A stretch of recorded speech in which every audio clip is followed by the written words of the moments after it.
student. Today finally we are going to start chapter 1 for class 12. Before that we have studied some basic tools for physics like vectors, trigonometry, calculus to make physics easy. Before watching this video, I think you should also go through the previous videos that are available in class 11th physics playlist and class 12th physics playlist as well.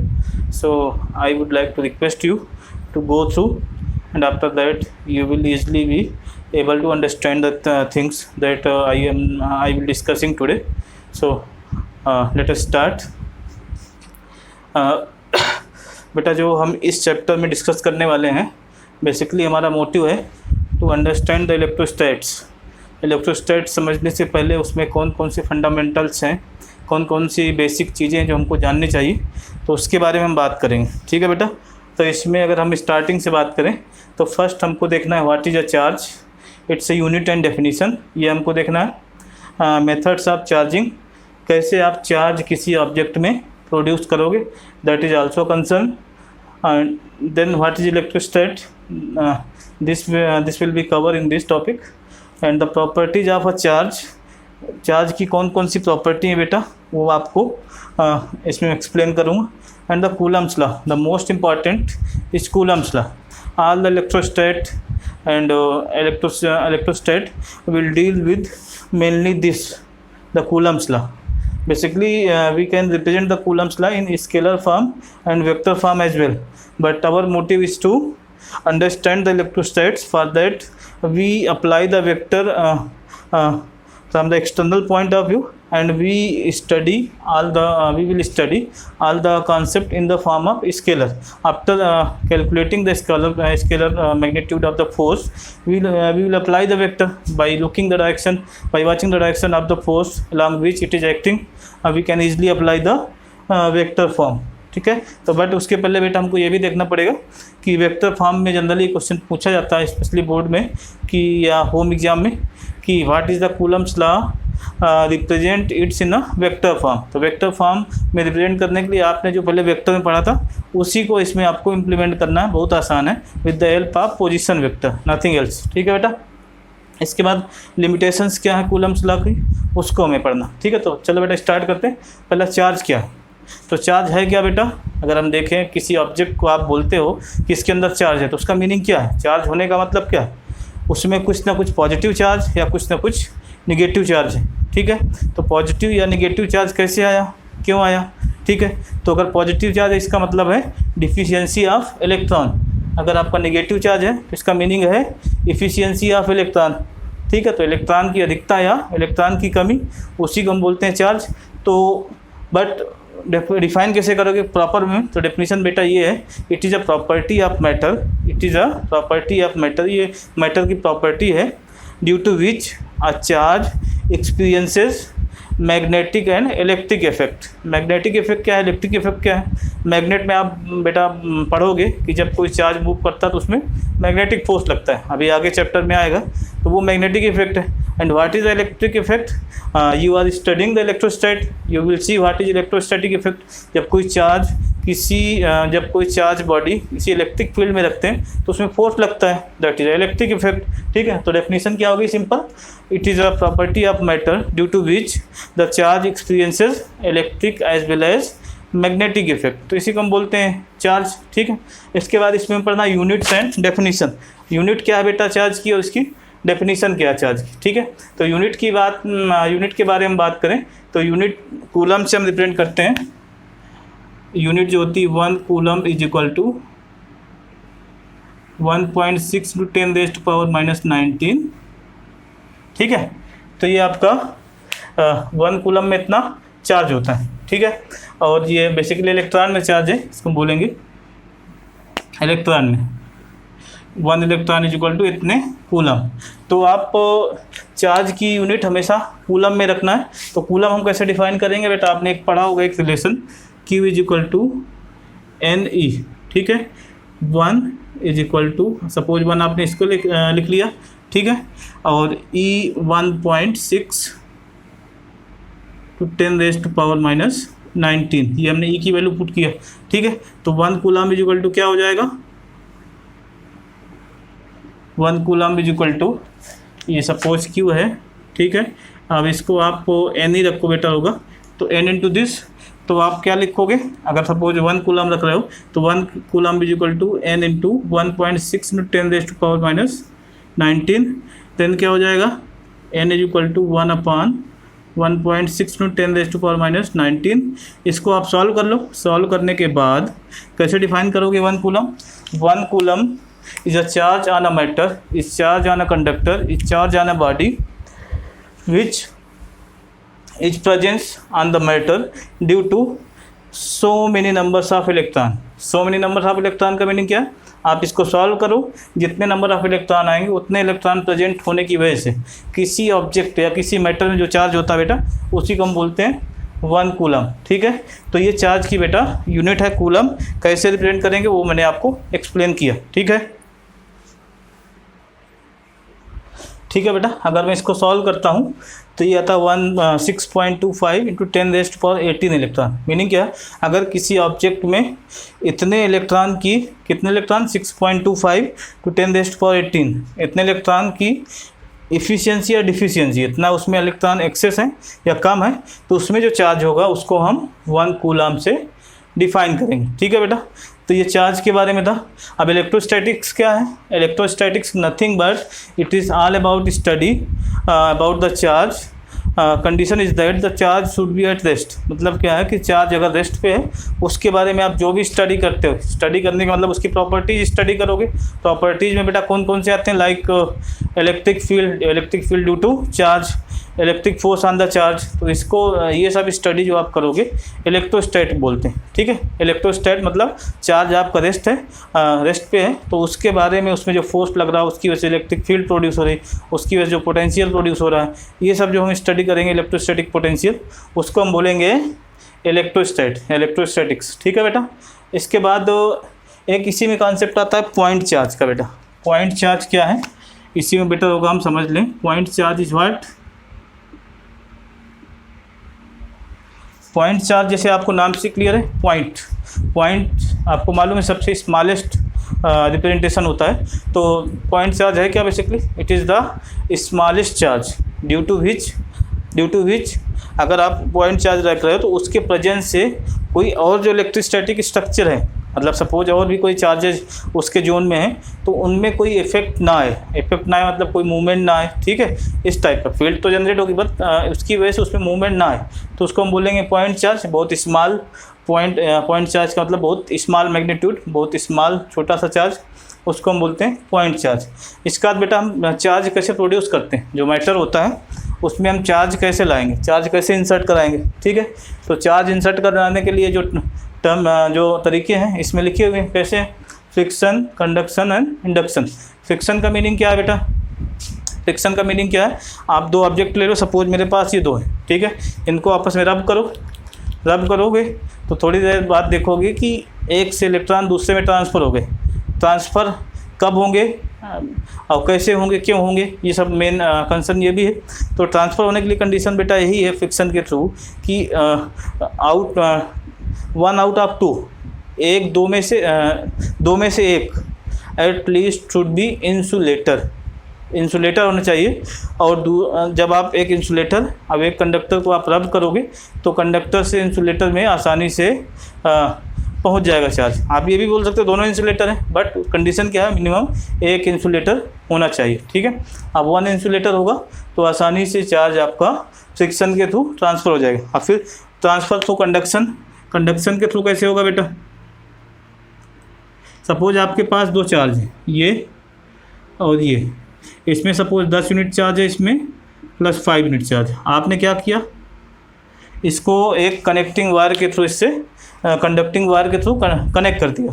तो connect करने से क्या होगा बेटा, जैसे आपने connect किया तो चार्ज फ्लो स्टार्ट होगा। जैसे वाटर को आप हायर लेवल से नीचे लेवल में आप किसी डैम हायर डैम से किसी लोअर रिजर्वायर में आप इसको फ्लो कराना चाहते हो, तो आपको पता है कि अगर आप ऊपर से नीचे फ्लो करा रहे हो तो आसानी से फ्लो हो जाएगा। जब आपको नीचे से ऊपर फ्लो कराना है, मतलब रिवर्स डायरेक्शन में, तो आपको एफर्ट देना पड़ेगा। तो एफर्ट, एक्स्ट्रा एफर्ट, तो बट जब हम कंडक्शन के थ्रू डिफाइन करेंगे, कोई हमें एक्स्ट्रा एफर्ट नहीं लगाना है। आप क्या करोगे, इसमें आप इनको कनेक्ट कर दो तो देखोगे कि जैसे जो टेंडेंसी होती है नेचर की कि हायर से लोअर में आसानी से, जैसे वाटर फ्लो होता है सिमिलरली ये भी हायर जिसमें चार्ज ज़्यादा है उसमें से इसमें ये फ्लो होगा। बट नंबर हम चार्ज के बेस पे नहीं बोलेंगे कि चार्ज इसमें ज़्यादा इसलिए फ्लो हायर चार्ज से लोअर में फ्लो होगा। चार्ज फ्लो होने की कंडीशन क्या है, इफ़ सपोज ये ए है और ये बी है, if V A and V B, आपको देखना है कि वी ए और वी बी में रिलेशन क्या है। वी क्या बेटा, पोटेंशियल, अभी आगे हम पढ़ेंगे। आप सिंपली जैसे वहाँ पे ग्रेडियंट देखा था आपने हाइट डैम के लिए, यहाँ पे हम पोटेंशियल यूज़ कर रहे हैं। तो पोटेंशियल है इस ऑब्जेक्ट का और बी का पोटेंशियल वी बी, इन दोनों में रिलेशन देखोगे, जो बड़ा होगा वहीं से चार्ज दूसरे में जाएगा। सपोज रिलेशन ये है, अगर ये रिलेशन है तो चार्ज ऐसे फ्लो होगा। इस कंडीशन के लिए V A is greater than V B है। अगर आपने ऐसे फ्लो कराना है तो इस कंडीशन के लिए V B is greater than V A. तो चार्ज मैग्नीट्यूड पे डिपेंड नहीं करेगा बेटा, कितना कूलम चार्ज है, वो डिपेंड करेगा पोटेंशियल पे। आप बोलोगे फिर पोटेंशियल किस पे डिपेंड करता है, तो पोटेंशियल बेटा ज्योमेट्री पे भी डिपेंड करता है। इस ऑब्जेक्ट की ज्योमेट्री कैसा है, ठीक है, सर्कुलर है, रेडियस कैसा है, सॉरी स्फेरिकल है, रेडियस कितनी है, उस पर भी डिपेंड करता है। तो फाइनली जो मेरा कंसर्न है, जो हम लोगों को समझना है कि चार्ज हमेशा हायर पोटेंशियल से लोअर पोटेंशियल तक फ्लो होगा। और कब तक फ्लो होगा, until and unless VA is not equal to VB। तो इसका मीनिंग क्या हुआ बेटा, कि आप ये कह सकते हो कि एक ऑब्जेक्ट से चार्ज दूसरी ऑब्जेक्ट में पूरी तरीके से ट्रांसफ़र हो सकता है। इस केस में नहीं होगा, क्यों, अगर पूरी तरीके से ट्रांसफ़र हो गया तो इसमें जीरो हो गया। सपोज यहाँ से यहाँ पूरा चार्ज जीरो हो गया, अगर यहाँ से यहाँ आपने ट्रांसफ़र किया तो इसमें चार्ज, अगर बोल रहे हो कि कम्प्लीटली ट्रांसफ़र हो जाएगा, तो यहाँ पे यहाँ का पूरा चार्ज जब इसमें चला जाएगा तो इसमें चार्ज कितना बचेगा, जीरो। अब जीरो बचने का मीनिंग क्या है, ये पोटेंशियल जीरो हो गया। तो जब ये जीरो पोटेंशियल पे तो ये भी जीरो पोटेंशियल पे, तो चार्ज गया कहाँ पे। अगर जीरो पोटेंशियल पे होने का मीनिंग क्या है, इसमें चार्ज जीरो है, क्यों जीरो है, तो पोटेंशियल चार्ज के प्रोपोर्शनल होता है। तो यहाँ पे अगर पोटेंशियल जीरो है तो चार्ज जीरो हो गया, तो मतलब 10 था तो इसमें जीरो हो गया, इसका पोटेंशियल जीरो तो इसका भी चार्ज जीरो हो गया, तो चार्ज गया कहाँ। तो ये पॉसिबल नहीं है कि आप कम्प्लीटली जो चार्ज है पूरा का पूरा आप दूसरे में ट्रांसफ़र कर दो। हाँ, ये पॉसिबल है अगर आप इस ऑब्जेक्ट को किसी दूसरा कंडक्टर के थ्रू कम्प्लीटली इसको कवर कर दो, इसके बाद कनेक्ट कर दो, तो ये पॉसिबल है, पूरा का पूरा चार्ज ऊपर चला जाएगा। क्यों चला जाएगा, उसको हम आगे पढ़ेंगे आगे चैप्टर में आने वाले में, कि इलेक्ट्रिक फील्ड का कॉन्सेप्ट है कि inside the conductor electric field is always zero. तो जीरो तभी होगी जब चार्ज उसके अंदर जीरो होगा। तो जीरो होगा तो कहाँ जाएगा, सरफेस पे जाएगा, ठीक है। तो वो हम कॉन्सेप्ट आगे पढ़ेंगे। अभी को फिलहाल आपको इतना जानना है कि कम्प्लीटली अगर आप आइसोलेटेड ऑब्जेक्ट लेते हो तो कम्प्लीटली चार्ज आप ट्रांसफ़र नहीं कर सकते हो। रीज़न क्या मैंने आपको अभी एक्सप्लेन किया, ठीक है बेटा। तो ये था हमारा कंडक्शन के थ्रू। अब आपको पढ़ना इंडक्शन के थ्रू कैसे।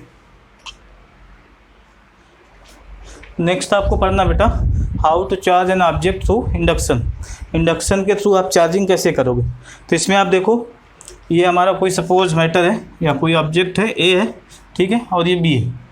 आपने क्या किया कि बी में आपने पॉजिटिव चार्ज दिया, ठीक है।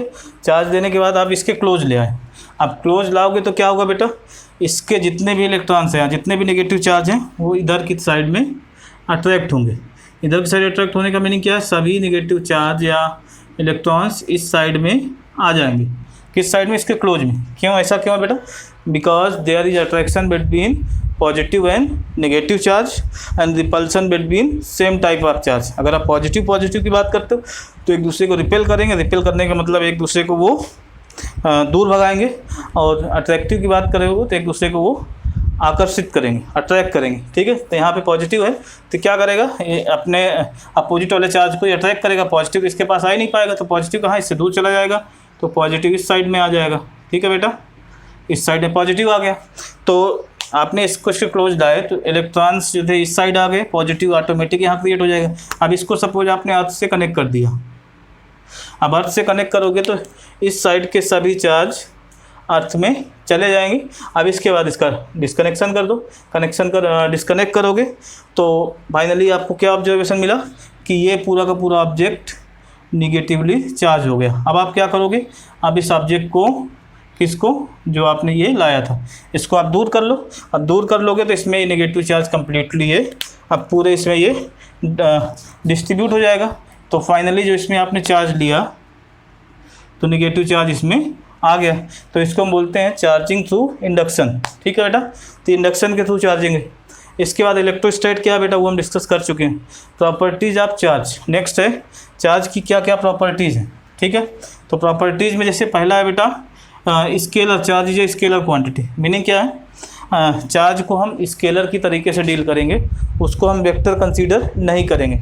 सपोज आपको 10 ये आपका कोई ऑब्जेक्ट है, ठीक है, इसमें इंसुलेटर है सपोज, यहाँ पे आपने 10 कूलम चार्ज दिया, यहाँ पे -10 दिया, यहाँ पे आपने +5 दिया, यहाँ पे -2 दिया, इस टाइप से इसमें आपने चार्ज दे दिए।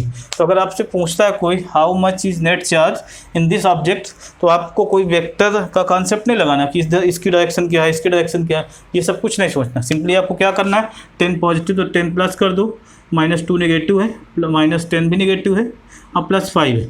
इसको आप सॉल्व करोगे बेटा तो 15 - 12 कितना आ जाएगा, 3 कूलम विद पॉजिटिव। तो आप इसको कैसे डील करोगे, एज अ स्केलर की तरीके से इसको डील करोगे। ठीक है बेटा। इसके बाद नेक्स्ट है एसोसिएटेड विद मास, जो इसकी बी प्रॉपर्टी है कि ये इसमें चार्ज में मास होता है। हम सिंपल से सबसे फंडामेंटल चार्ज की बात करते हैं। फंडामेंटल चार्ज का मतलब इलेक्ट्रॉन, एक इलेक्ट्रॉन जो होता है, 1 इलेक्ट्रॉन में जैसे हमने चार्ज पढ़ा 1.6 10⁻⁹ इतना चार्ज होता है। अगर मास ऑफ इलेक्ट्रॉन की बात करें, आपने 10th में पढ़ा होगा, 11th में भी केमिस्ट्री में पढ़ा होगा, ठीक है, और 12th में तो आप पढ़ ही हो, तो 9.1 × 10⁻31 kg। इसका मीनिंग क्या हुआ, कंपटीशन में क्वेश्चन पूछा गया कई बार, इफ़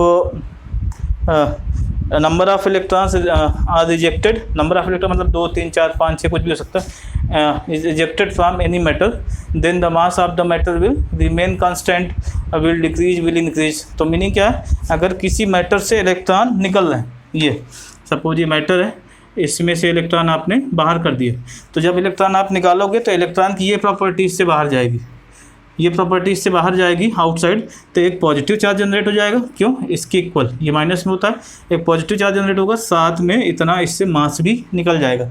इसका मीनिंग क्या है कि जब आप किसी ऑब्जेक्ट को चार्ज देते हो, उसमें इलेक्ट्रॉन्स इंजेक्ट करते हो, तो उसमें नंबर ऑफ इलेक्ट्रॉन आपने ज़्यादा डाले तो उसका मास ऑटोमेटिक से क्या होगा, बढ़ जाएगा।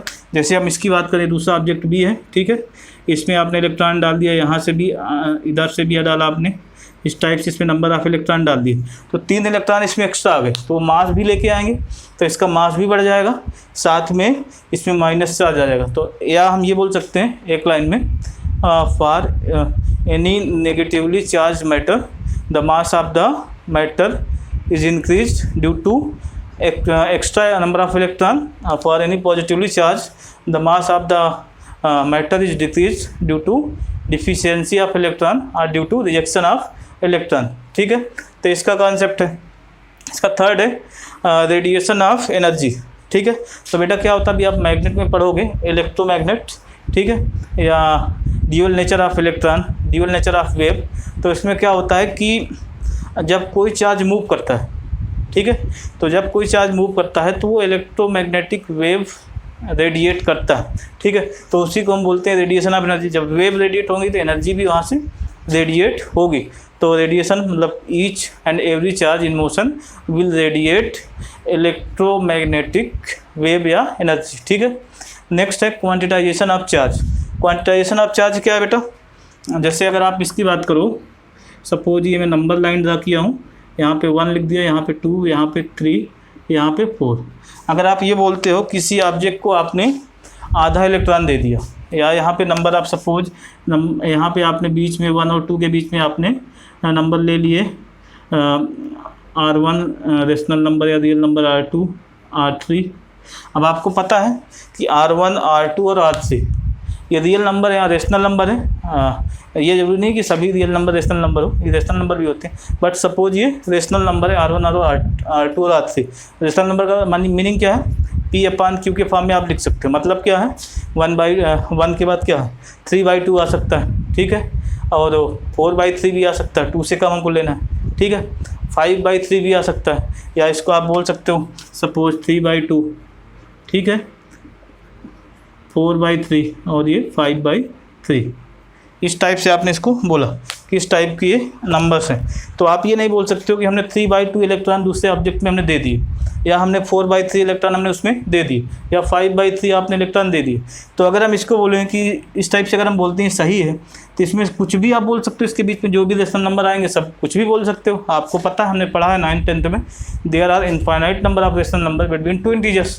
तो infinite number of rational number होंगे तो इनफाइनाइट नंबर ऑफ चार्ज हो जाएंगे। मतलब क्या हुआ, कॉन्टिन्यूअस चार्ज कुछ भी डिफाइन कर सकते हो, बट ऐसा नहीं है। जो चार्ज है वो क्वांटिटाइज्ड होता है। क्वांटिटाइज का मतलब मल्टीपल ऑफ इंटीजर, लाइक 1 2 3, या तो 1 इलेक्ट्रॉन आप ट्रांसफ़र करोगे, या 2 इलेक्ट्रॉन ट्रांसफ़र करोगे, या तो 3 इलेक्ट्रॉन, या तो 4 इलेक्ट्रॉन। तो इसी को हम बोलते हैं क्वांटिटाइजेशन ऑफ इलेक्ट्रॉन। मतलब इलेक्ट्रॉन विल बी ट्रांसफर्ड और gain in quantized form, like 1e 2e 3e 4e। इस टाइप से आपका 1e 2e 3e। और तो इसीलिए हम बोलते हैं charge is not continuous distribution but it A discrete. तो चार्ज को हम बोलेंगे not a continuous distribution but it is a discrete. ठीक है बेटा, डिस्क्रीट डिस्ट्रीब्यूशन। तो डिस्क्रीट का मतलब आपको कंटिन्यूअस सभी नंबर्स नहीं लेने, 1 के बाद 2 लेना तो बीच में गैप आ गया, 2 के बाद 3 लेना है तो उसके बीच में गैप आ गया। ठीक है बेटा, तो ये नेक्स्ट है बेटा last property, conservation of charge. ठीक है, कंजर्वेशन का मीनिंग क्या है बेटा, कि charge neither can be created nor can be destroyed. समझ लो कैसे। सपोज अभी क्या है, ए है और ये ऑब्जेक्ट ए है, या बेटर होगा ये ऑब्जेक्ट ए है और ये बी है। आपने क्या किया, ए और बी को आपस में रबिंग की। मीनिंग क्या है, चार्जिंग थ्रू फ्रिक्शन।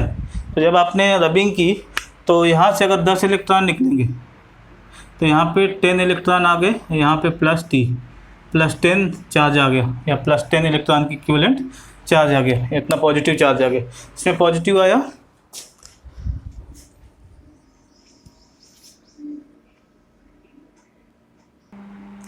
ओके बेटा, ठीक है, लाइट चली गई थी। तो यहाँ कंजर्वेशन ऑफ चार्ज की बात हम करते हैं। तो जैसे मैंने इसमें एग्जांपल दिया कि 10 इलेक्ट्रॉन यहाँ से यहाँ चले गए तो इसमें थे चार्ज माइनस आ गया, इसमें प्लस आ गया। जब चार्जिंग नहीं थी, जब आपने रबिंग नहीं की तब आप देखोगे तब भी दोनों ऑब्जेक्ट में चार्ज, इसमें भी 0 था, इसमें भी 0 था। रबिंग करने के बाद इतने इलेक्ट्रॉन 10 इलेक्ट्रॉन इसमें ट्रांसफ़र हो गए तो 10 इसमें कम हो गए, तो +10 के इक्विवेलेंट इसमें चार्ज हो गया और -10 एक इक्विवेलेंट बी में आ गया। तो नेट चार्ज अब क्या है, +10 - 10 = 0। इसको आप करोगे तो 10 - 10 = 0। So the charge is always conserved. तो चार्ज हमेशा कंजर्व रहता है, ना तो एक्स्ट्रा कोई क्रिएट कर सकते हो ना डिस्ट्रॉय कर सकते हो। तो इसमें इसके बाद आते हैं बेटा Coulomb's law, which is the most important, Coulomb's law. Coulomb's law के बारे में देख लो कैसे क्या है, उसके बारे में हम क्या क्या हमको कवर करना है, क्या क्या पढ़ना। ठीक है बेटा, अब बेटा हमको पढ़ना है कूलम्स लॉ। पहले स्केलर फॉर्म देख लेते हैं, इसके बाद वेक्टर फॉर्म। ठीक है, तो जैसे आपने सपोज 2 मास हैं M1 और M2, इनके बीच का डिस्टेंस R है। क्लास 11th में आपने पढ़ा होगा ग्रेविटेशनल फोर्स। ग्रेविटेशनल फोर्स क्या था बेटा, अगर आप उसको रिकॉल करें कि the force acting between 2 masses, that is gravitational force, is directly proportional to product of their mass, and the force of gravitational is also inversely proportional to square of the distance. ठीक है, तो यहाँ पे ये अब इसको आपने combine करके आप ये रिलेशनशिप लाते थे जिसको हम बोलते हैं ग्रेविटेशनल फोर्स। ठीक है, तो प्रोडक्ट ऑफ मास के प्रोपोर्शनल और डिस्टेंस के स्क्वायर के इनवर्सली प्रोपोर्शनल। सेम इलेक्ट्रोस्टैटिक क्या है, if there are 2 point charge placed at a distance of r in static condition, then the force between the 2 charges F, that is electric charge, will proportional to product of their charges magnitude and also inversely proportional to the square of the distance. ये question number 1 है, ये question number 2 है, दोनों combine करोगे तो then F will be directly proportional to Q1 Q2 upon are square, या इसी को आप लिखोगे एफ प्रोपोर्शनलिटी हटाओगे K times Q1 Q2 upon are square, where K is what, that is a constant and the value of K is 9 into 10 raised to power 9। ठीक है बेटा, इसकी यूनिट निकालोगे तो न्यूटन, ये न्यूटन था, इधर आर स्क्वायर क्रॉस मल्टीप्लाई करोगे तो newton into metre square upon ये Q1 Q2 नीचे आ जाएगा। Q1 का यूनिट क्या होता है बेटा, कूलम, कूलम इंटू कूलम तो कूलम स्क्वायर, तो ये K की वैल्यू और यूनिट है। ठीक है, ये तो बेटा क्या है, स्केलर फॉर्म में। अगर इसको आप वेक्टर फॉर्म में रिप्रेजेंट करना चाहते हो तो कैसे करें, देख लो। क्वेश्चन पूछा जाता है what is the vector form of Coulomb's law, write down the expression with the help of NEET diagram. तो उसको देख लो कैसे रिप्रेजेंट करेंगे हम, तो नोट कर लो बेटा।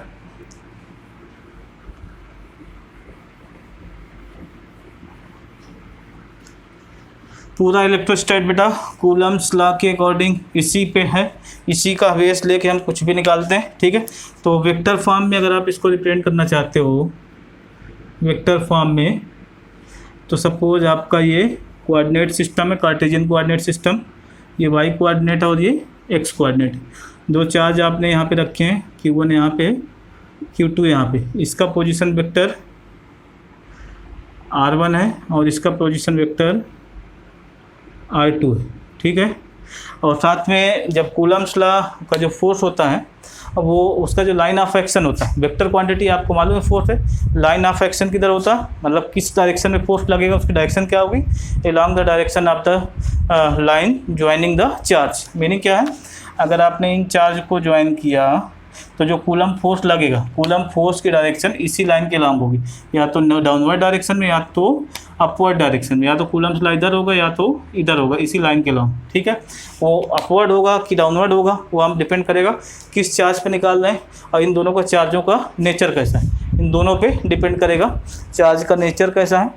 ठीक है, और किस चार्ज पे हम कैलकुलेट करना चाह रहे हैं। ठीक है, तो यहाँ पे हम सपोज दोनों पॉजिटिव चार्ज लेके चल रहे हैं। ठीक है, तो ये पॉइंट O है और ये पॉइंट A है। ठीक है, ये पॉइंट B। इसमें बेटा एक कॉन्सेप्ट है यूनिट वेक्टर का, भाई कुछ नहीं, आपको सपोज हम निकालते हैं फोर्स ऑन 1 ड्यू टू 2, और दोनों पॉजिटिव चार्ज हैं, ये मैंने पहले बता दिया, दोनों पॉजिटिव चार्ज हैं।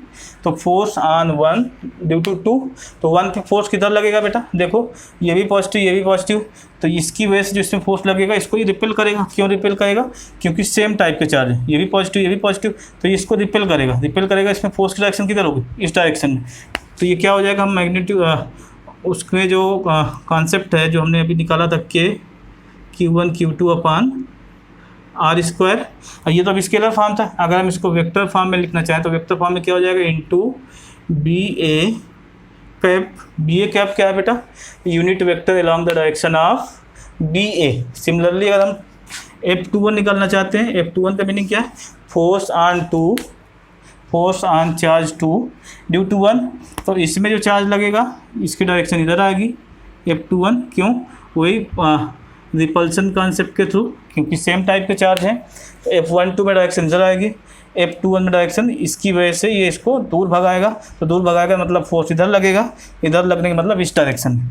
तो इसको आप क्या लिखोगे, Q1 Q2 मैग्नीट्यूड वही रहेगा upon are square AB cap. अब BA कैप और AB कैप क्या है बेटा, BA कैप कैसे निकालोगे, BA कैप का meaning unit vector along the direction of BA, और AB कैप का मीनिंग क्या है, unit vector along the direction of AB। तो इस टाइप से आपको निकालना है। तो BA कैप निकालने के लिए जैसे मैंने वेक्टर चैप्टर में बताया था कि यूनिट वेक्टर क्या होता है बेटा, यूनिट वेक्टर किसी वेक्टर को आपको निकालना है तो vector upon magnitude of vector, ये हमने पढ़ा था। तो ये सपोज डिस्टेंस R है, तो यहाँ पे BA cap is equal to, पहले BA वेक्टर निकालेंगे, BA वेक्टर निकालने का मतलब ये वाला वेक्टर निकालेंगे। तो ट्रायंगल लॉ आप फॉलो करोगे तो देखो बेटा मैं सही लिख रहा हूँ, OB plus AB vector form में is equal to OA। Meaning क्या है, this plus this is equal to this resultant, vector में हमने पढ़ा था। अगर आपको नहीं समझ में आ रहा तो मैं आपसे रिक्वेस्ट करूँगा कि जो मैंने फंडामेंटल्स डिस्कस किए थे, टूल्स नंबर 1 या 2 जो भी था, वेक्टर हमने पढ़ा था, तो वेक्टर्स को आपको जाके थ्रूली पढ़ना पड़ेगा। तो ये कॉन्सेप्ट है। तो हमें फाइनली चाहिए क्या, बी ए चाहिए। हमने लिखा ओ बी प्लस बी ए, सॉरी ये बी ए होगा, ए बी नहीं होगा, ए बी और बी ए चेंज हो जाते हैं। ओ बी प्लस बी ए इक्वल टू ओ ए। तो ओ बी कितना है बेटा, अगर हम देखें R2 प्लस बी ए आपको फाइंड आउट करना है, ओ ए कितना है R1। तो यहाँ से बी ए कितना हो जाएगा बेटा, B A is equal to R1 minus R2। Then B A cap मतलब unit vector is equal to R1 minus R2 तो रहेगा ही बेटा, साथ में R1 माइनस R2 का आपको मैग्नीट्यूड भी लेना पड़ेगा, तभी यूनिट वेक्टर आएगा। क्योंकि यहाँ से डेफिनेशन क्या है, unit vector is equal to vector, vector आपका क्या है R1 minus R2 upon magnitude of vector, इसका मैग्नीट्यूड तो हम मॉड लगा देते हैं, ठीक है। तो ये बी ए कैप हो गया। सिमिलरली जब आप ए बी कैप निकालोगे, A B cap is equal to ये आएगा R2 minus R1 upon R2 minus R1, ठीक है। अब यहाँ पे बेटा क्या होगा, ये मैग्नीट्यूड है। यहाँ पे एक चीज़ आपको नोटिस करना है, R1 माइनस R2 का मैग्नीट्यूड इज इक्वल टू होगा R2 माइनस R1 का मैग्नीट्यूड इज इक्वल टू होगा A B is equal to R। अगर आप देखोगे तो ये क्वांटिटी इसमें आएगी। ये सभी क्या है, ए बी इक्वल हो, चाहे आप ए बी बोलो या बी ए बोलो, मैग्नीट्यूड में इक्वल है, बट वेक्टर फॉर्म में ए बी और बी ए डिफरेंट हैं। वेक्टर फॉर्म में अगर आप बात करोगे then A B and B A are different, but if we are talking in the form of magnitude then उस केस में दोनों का मैग्नीट्यूड क्या आर, चाहे आप ए बी बोलो या बी ए बोलो, तो उस केस में दोनों को मैग्नीट्यूड आर है। तो आप इसको आसानी से, अगर आप F12 निकालना चाहते हो तो F12 is equal to K Q1 Q2 upon R square into B A cap क्या था बेटा, बी ए कैप ये था R1 माइनस R2 अपान R1 माइनस R2। अब इसको आप R से रिप्लेस कर सकते हो, R से रिप्लेस करोगे तो यहाँ पे क्यूब आ जाएगा, ठीक है। सिमिलरली आप F21 लिख सकते हो के Q1 Q2 upon R square R2 minus R1 upon R2 minus R1 का मॉड, ठीक है।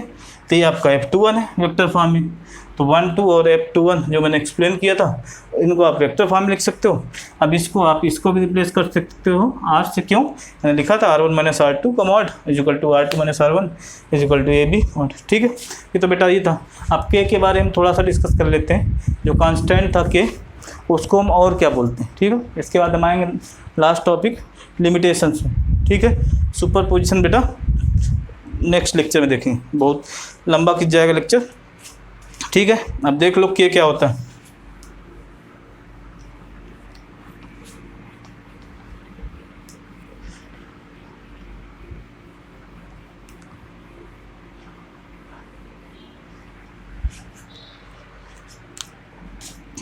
बेटा के इज इक्वल टू लिखते हैं 1/4 पाई एप्सिलॉन नॉट, ठीक है, is equal to 9 into 10 raised to power 9। वे एप्सिलॉन नॉट क्या है, परमिटिविटी ऑफ एयर या वैक्यूम भी इसको हम बोल सकते हैं, अप्रॉक्सीमेट सेम होता है। इसकी वैल्यू होती है 8.85 10 रेज़्ड टू पावर -12 और यूनिट आप चेक कर सकते हो, ठीक है। तो ये इसकी वैल्यू होती है किसकी बेटा, एप्सिलॉन नॉट की।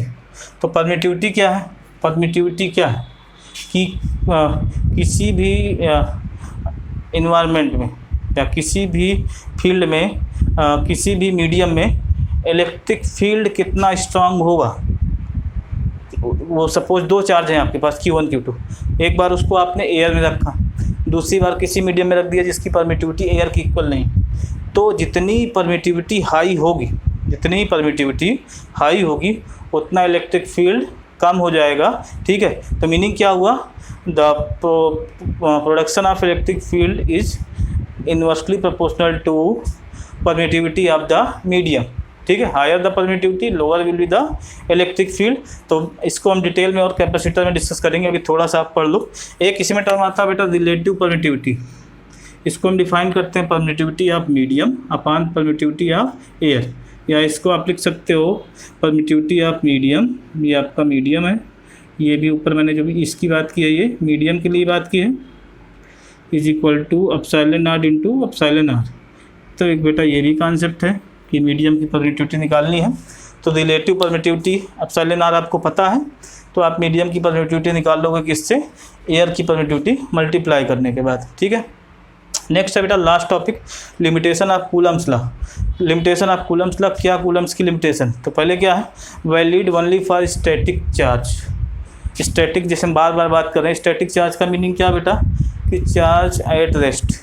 ठीक है, अगर रेस्ट पे नहीं होंगे, मूवेबल चार्ज हैं, हाई वेलोसिटी से मूव कर रहे हैं, हाई एक्सेलरेशन से मूव कर रहे हैं, तब आप कूलम्स लॉ लगाओगे तो दिक्कत क्या आएगी, उस केस में मैग्नेटिक फील्ड भी आ जाता है, मैग्नेटिक फोर्स भी आ जाता है, जो कूलम्स फोर्स को इफेक्ट करता है, प्रॉपर रिजल्ट नहीं आते। That's why we are talking about static charge. तो कूलम्स लॉ कब अप्लीकेबल है, when charge are at rest. तो पहली कंडीशन तो ये होगी। दूसरी कंडीशन क्या है, valid for point charge not for extended body. Meaning क्या है कि जो आप कूलम्स लॉ लगाओगे पॉइंट चार्ज के बारे में, मैंने पॉइंट चार्ज की बात कर ली थी, जिसको हम टेस्ट चार्ज भी बोलते हैं, बहुत स्मॉल चार्ज है और जिसकी वजह से जो उसके सराउंडिंग में चार्ज है उसमें कोई इफेक्ट नहीं आता, उसको हम पॉइंट चार्ज बोलते हैं।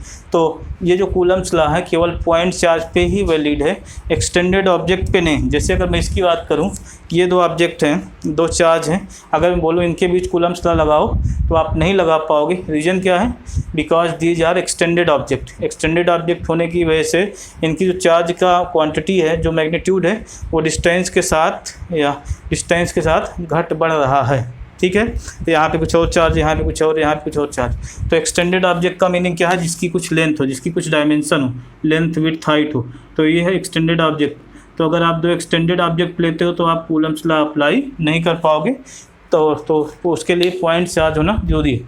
तो ये था बेटा all about introduction of electrostat in which we have discuss the following topics. ठीक है, तो ये टॉपिक हमने डिस्कस किया। सुपर पोजिशन हम बाद में बेटा नेक्स्ट टॉपिक में डिस्कस करेंगे, साथ में उसका एक न्यूमेरिकल भी करेंगे।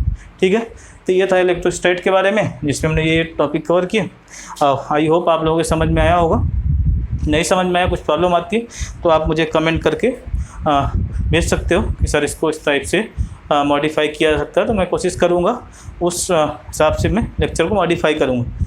ठीक है बेटा, आप अपना ध्यान रखो, और आप अगर चैनल में नए हो तो प्लीज़ इसको सब्सक्राइब कर लो, ताकि आपको नोटिफिकेशन टाइमली मिलते रहे। जो भी मैं वीडियो अपलोड करूँगा या शूट करके इसमें डालूँगा तो आपको नोटिफिकेशन टाइमली मिलता रहेगा। ठीक है बेटा, मिलते हैं नेक्स्ट लेक्चर में। Okay, bye.